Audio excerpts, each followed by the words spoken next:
cuántas no son las situaciones que ese niño pasa y hoy ese adulto lo sufre, ¿no? Y vemos, por ejemplo, una de los que me llamó la atención es en el físico, en la agresión física, que de niño hay muchos papás que ustedes seguramente habrán visto, habrán escuchado, golpean a sus hijos, los maltratan, pero a veces suele pasar porque ellos vivieron eso atrás y lo recargan en sus hijos. Claro, definitivamente lo que acabamos de escuchar es muy cierto y se ve en la actualidad, se ve en las personas adultas. Hay que recordar que es muy importante la etapa de la niñez, o sea, la etapa de la infancia, la niñez y lo que es la parte de los teenagers, la juventud.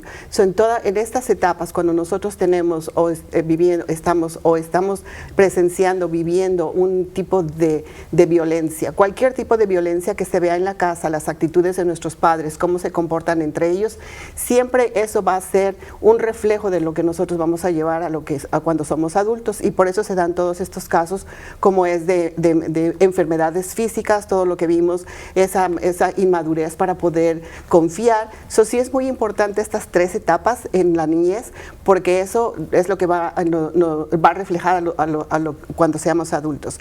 Eso no quiere decir que eso sea definitivo. Como se mencionó, el cerebro es tan magnífico que tiene la capacidad de regenerarse, reajustarse, siempre y cuando se haga una terapia y se haga un proceso de sanación.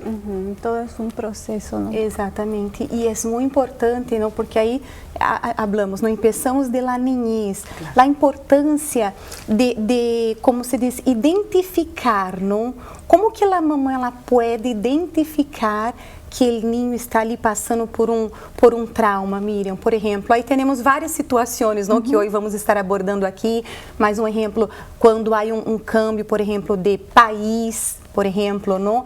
É um ponto muito importante, não? Como que a mamãe pode identificar que o ninho está passando por este proceso ahí, por ese trauma, vamos a decir? Mira, la situación de los traumas infantiles es un poquito más compleja, ¿verdad? Existen 3 tipos de trauma: el trauma agudo, ¿verdad?, el trauma crítico y el trauma complejo, ¿verdad?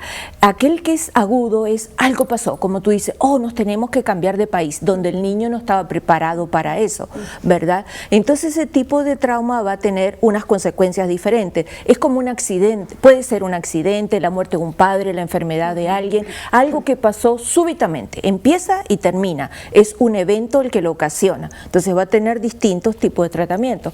Después está lo que puede ser un trauma crónico. ¿Cuál es el trauma crónico? Aquel que hay un evento estresante repetitivo, por ejemplo, el niño que es golpeado, el niño que es maltratado, ¿verdad?, el niño que es abusado, y hay otro que es el trauma complejo, donde no solamente va a ser un evento determinante, como nos vamos de país, se murió el abuelo, se divorciaron los padres, sino que además va a haber otro tipo de trauma, un abuso, por ejemplo, algo así. Entonces, esos son los más graves, y hay otro que es muy importante en la cultura nuestra, ¿verdad?, que es el trauma del apego, ¿verdad?